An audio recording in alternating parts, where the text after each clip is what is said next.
Assalamualaikum warahmatullahi wabarakatuh.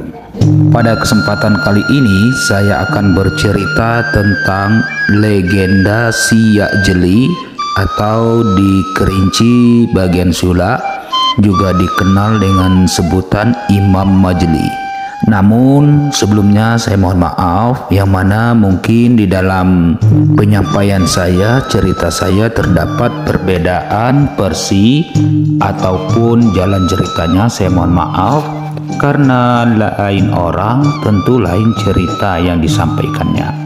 Karena ini merupakan legenda cerita tutur, maka saya menyampaikan sesuai dengan versi yang saya dapati di lapangan dan juga bahasa yang saya susun sendiri. Oleh karena itu saya mohon maaf yang sebesar-besarnya. Siak Jeli, beliau merupakan salah seorang penyebar agama Islam di Kerinci.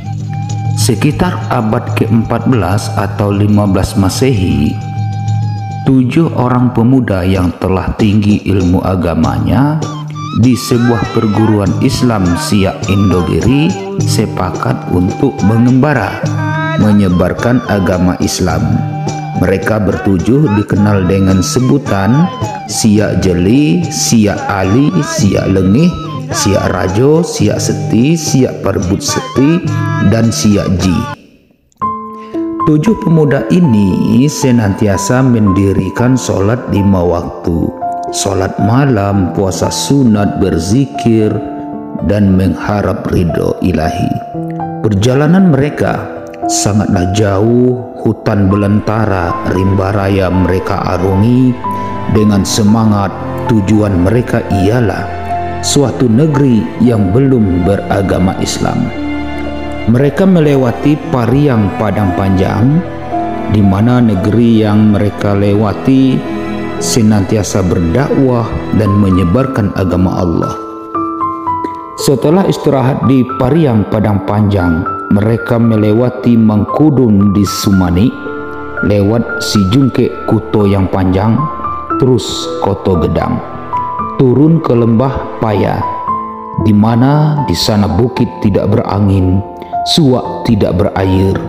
Di sini mereka bermalam dan berzikir, seraya bermuhasabah memohon petunjuk yang maha kuasa.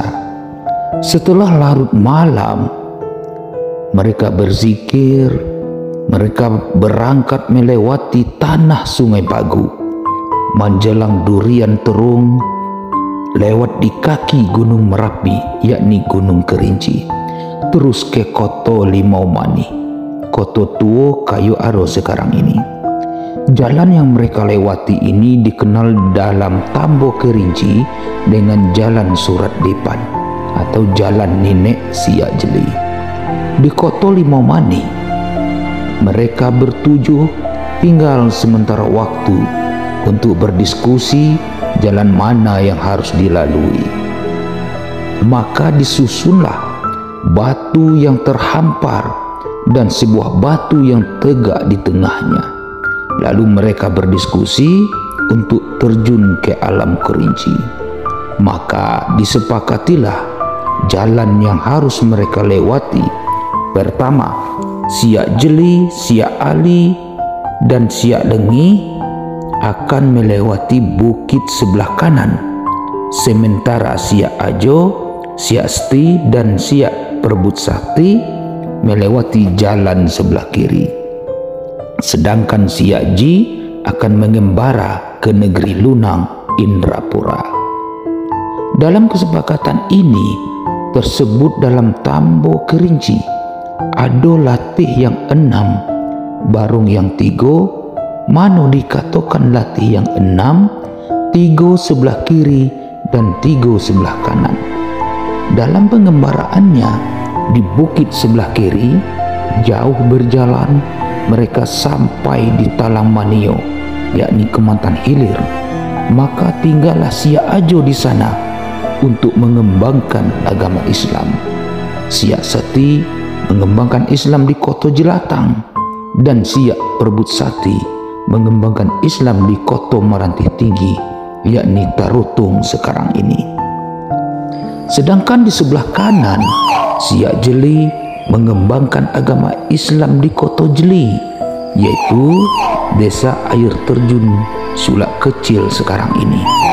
Siak Ali tinggal di Koto Bingin atau Sungai Liu, mengembangkan Islam di sana, dan Siak Lengi tinggal di Koto Pandan, Sungai Penuh, menjadi leluhur di sana. Sedangkan Siak Ji, beliau terus mengembangkan agama Islam ke negeri Lunang. Pada cerita ini kita fokuskan pengembangan agama Islam Siak Jeli di Koto Jeli, desa air terjun Sulak Kecil, kecamatan Siulak. Siak Jeli atau lebih dikenal dengan sebutan Imam Majeli, bernama asli menurut riwayat Syekh Abdul Jalil. Beliau disebut berasal dari Siak Indragiri yang kemudian berdakwah di Kerinci. Beliau bermukim mula-mula di Koto Jeli, berada di desa air terjun atau dusun tinggi Siulak sekarang ini, dan berdakwah di wilayah Siulak, Semurup, dan Sekungkung.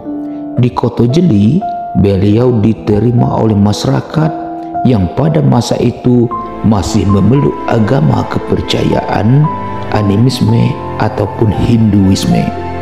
Masyarakat masih sering melakukan pemujaan roh nenek moyang, meminum khamar, berjudi, tenung, dan menyabung ayam. Siak Jeli, seorang pemuda yang sopan dan menghormati orang tua, beliau berdakwah dengan santun dan beransur-ansur. Untuk memudahkannya berdakwah dan agar apa yang beliau sampaikan dapat diterima masyarakat, maka beliau harus menjadi kelompok atau klan atau suku itu, yakni dengan cara menikahi salah satu gadis pada masa itu. Menurut riwayat, beliau menikah dengan Putih Sedayu atau lebih dikenal Nenek Salayu, dan memiliki 6 orang anak, 5 anak perempuan yang oleh penduduk disebut Serajo Limonine, dan seorang anak laki-laki bernama Banso Dirajo. Beliau mengembangkan agama Islam di Kerinci bagian hulu.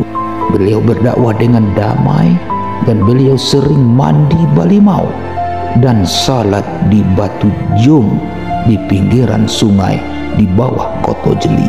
Sedangkan menurut riwayat, beliau sering bersemedi atau bermunajat kepada Allah, mengasingkan diri di sebuah bukit yang diberi nama oleh masyarakat Siulak dengan nama Bukit Sembahyang atau Bukit Sembahyang, tempat Siak Jeli solat dan bermunajat kepada Allah Subhanahu wa Ta'ala.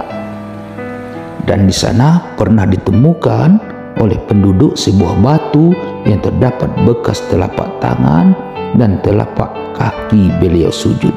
Sampai sekarang makam beliau atau petilasan beliau yang terletak di Koto Jeli atau dusun tinggi Siulak yang masih sering diziarahi oleh penduduk di atas puncak bukit atau koto. Anak-anak beliau yang 5 perempuan atau Serajo Limonine itu ialah yang pertama Gento Manggalo, leluhur orang Sulak Gedang.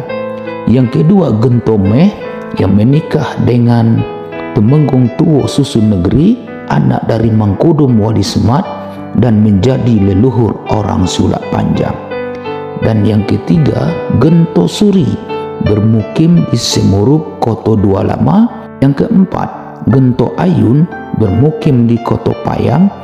Yang kelima Gento Aning, bermukim di Koto Majidin.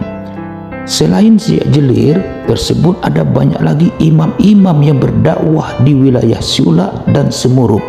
Di antaranya imam besar atau seimam besar di Sulak Panjang yang petilasannya atau makamnya berada di Guguk Tinggi, Imam Mikrat, Imam Mangkudun, Imam Madukun, dan Imam Beruji di Sulak Mukai, Syekh Mengkudo Sati di Semurup, dan Imam Majidin di kota Majidin.